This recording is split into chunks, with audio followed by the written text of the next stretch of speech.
तुम्ही सर्व प्रचार करता आहेत, काय एकंदरीत भावना काय? महासाहेबांनी कधीच शिवसैनिकांवरती एक निनांत मुलासारखं प्रेम केलं आहे प्रत्येक महाराष्ट्राच्या शिवसैनिकांवर. आणि महासाहेब जिवंत असताना आम्ही दोन्ही पक्ष एकच होते, शिवसेना उद्धव बाळासाहेब ठाकरे, उद्धव बाळासाहेब बाबा हिंदुहृदय सम्राट सौभाग्यवती मीनाताई ठाकरे यांचा आज जयंती दिवस. त्यानिमित्त आपण जमलेलो आहोत.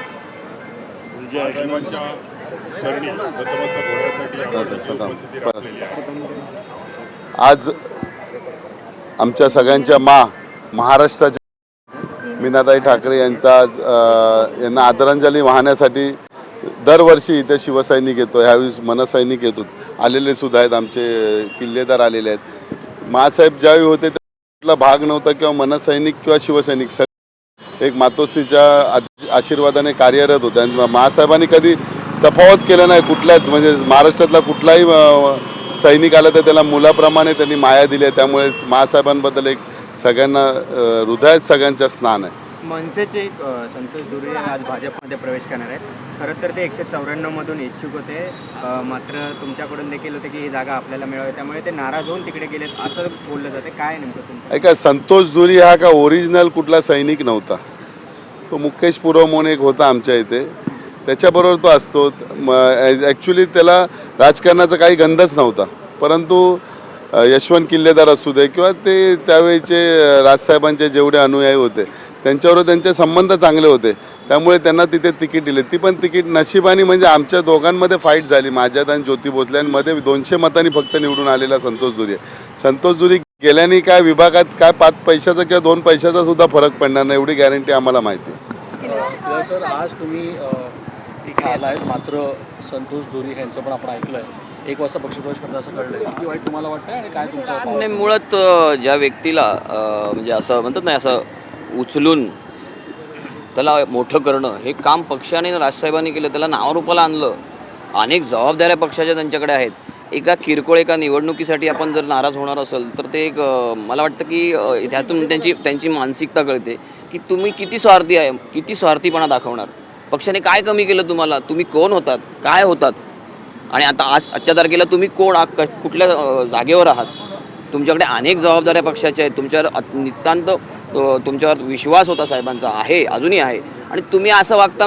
मग सामान्य कार्यकर्त्यांनी तुमच्याकडून काय आदर्श घ्यायचा हे म्हणजे मला देखील रात्री मला उशिरा कळलं, मी प्रचारात असतो, मला जेव्हा कळलं मला शॉकिंग होतं माझ्यासाठी. संतोषसारखा माणूस असं करू शकतो, म्हणजे नीतिमत्ताच राजकारणात राहिली नाही. काय चाललंय मला कळत नाही. त्यात ते BJP आणि ती शिंदे गटाची लोक बसलेलीच आहेत, पैसे घेऊन आणि वाटप करून तुम्हाला मंडळं देतो, महामंडळं देतो, हे आमिष दाखवून लोक फोडतायत.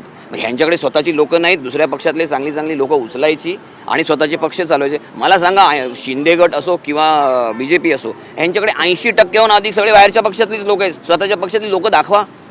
सकाळी ते बोलताना म्हणाले की माझी पक्षप्रवेशाच्या वेळी कदर केली, देवेंद्र फडणवीसांनी, नितेश राणे यांनी माझी कदर केली. एक प्रकारे त्यांना सांगायचा प्रयत्न होता की माझी या ठिकाणी किंमत करण्यात आली नाही, कदर करण्यात आली नाही. कसं, कुठल्या अर्थाने? एकाच वेळेला हे बघा, मला स्वतःला ना, मी राज ठाकरे साहेबांबरोबर 88 पासून आहे, अगदी विद्यार्थी दशेपासून आहे.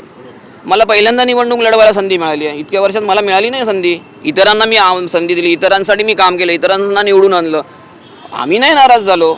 हां, कुठेतरी एक तुम्हाला मनाच्या कोपऱ्यात थोडीशी नाराजी असते, एक माणूस आहे म्हटल्यानंतर त्या गोष्टी होणार, साहजिक आहे. परंतु ज्या पक्षाने, ज्या नेत्याने तुम्हाला नाव दिलं, नावारूपाला आणलं, तुम्हाला मोठं केलं, तुम्हाला समाजात एक तुमची प्रतिमा उभी केली, हे कसं काय आपण विसरू शकतो? म्हणजे तुमच्याकडे विचार आचार काही राहिलेले नाही आहेत.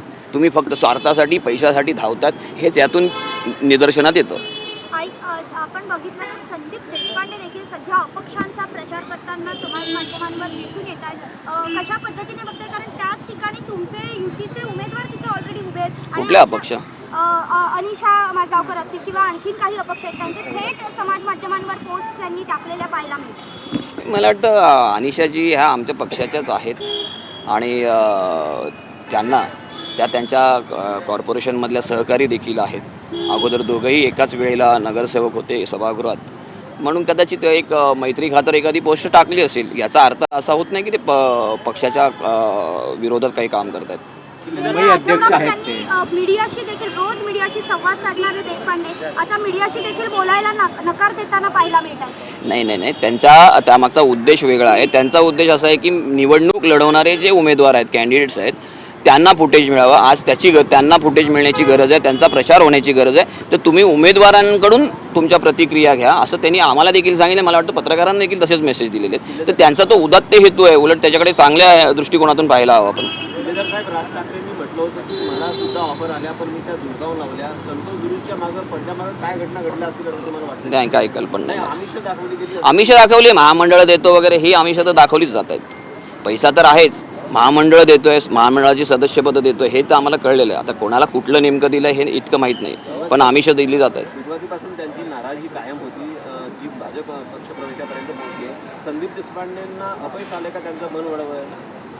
नाही बघा, काय शेवटी बघा, कोणी किती मित्र एक असले तरी वैयक्तिक मत प्रत्येकाचं वैयक्तिक हे आहे. ज्याचा त्याचा स्पेस ज्याचा त्याला असतो. की कुठल्या लेवलपर्यंत एखाद्याला त्याची मनधरणी करायची, त्याला एक लिमिट असतं ना. संदीप देशपांडेंनी त्यांची मनधरणी केली नाही असतला काही भाग नाही आहे, केलेली आहे. पण काय लहान बाळ नाही आहे, ते 56 वर्षाचा अगदी मोठा झालेला व्यक्ती आहे. त्याला किती वेळा समजवणार. आणि माझ्या माहिती संदीप देशपांडेंनी त्यांना खूप समजवायचा प्रयत्न केला. सुजात, मार्गदर्शन करताना हे म्हटलं होतं की कुठून जाऊ नका, एकनिष्ठ राहा. त्याच्यानंतरही बऱ्याच प्रमाणात पक्षांतर होताना पाहायला मिळतं. 2014 नंतर या सगळ्या गोष्टी घडायला लागल्यात. महाराष्ट्र सगळा पाहतोय, पत्रकार तुम्हीही पाहताय. महाराष्ट्राची राजकीय संस्कृती ज्या पद्धतीने बिघडत चालली आहे, UP बिहारसारखं सगळं वातावरण होत चाललं आहे. मतदारांनी आणि तुम्ही पत्रकारांनी देखील कृपया तुम्हाला विनंती, या सगळ्या गोष्टी एक्सपोज केल्या पाहिजेत, लोकांमध्ये अवेअरनेस आणला पाहिजे तुम्ही. आम्ही आमच्यावरील पद्धतीने प्रयत्न करतो आहोत. सुजात आंबेडकरचं एक स्टेटमेंट होतं, त्याला तुम्ही रिप्लाय दिलात. त्या स्टेटमेंटबद्दल काय सांगाल? नाही, सुजात आंबेडकरांचं काही स्टेटमेंट नव्हतं. तो प्रॉब्लेम असा झाला की त्या दिवशी इथे डिबेट होतं, मला वाटतं लोकशाही 18चं.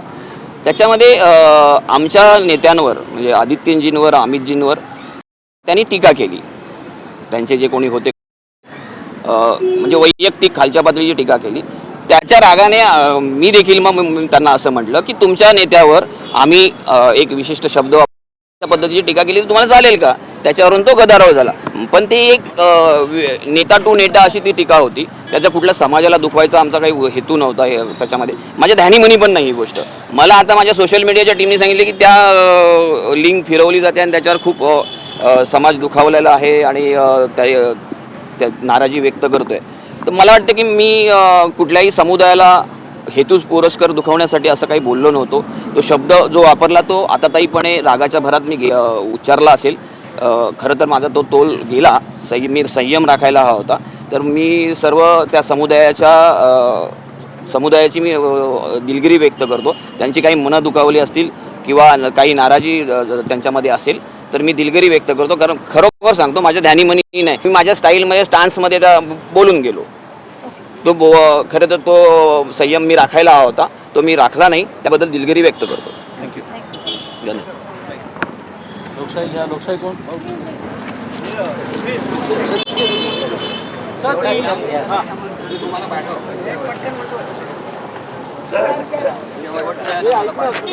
तो व्हायरल करून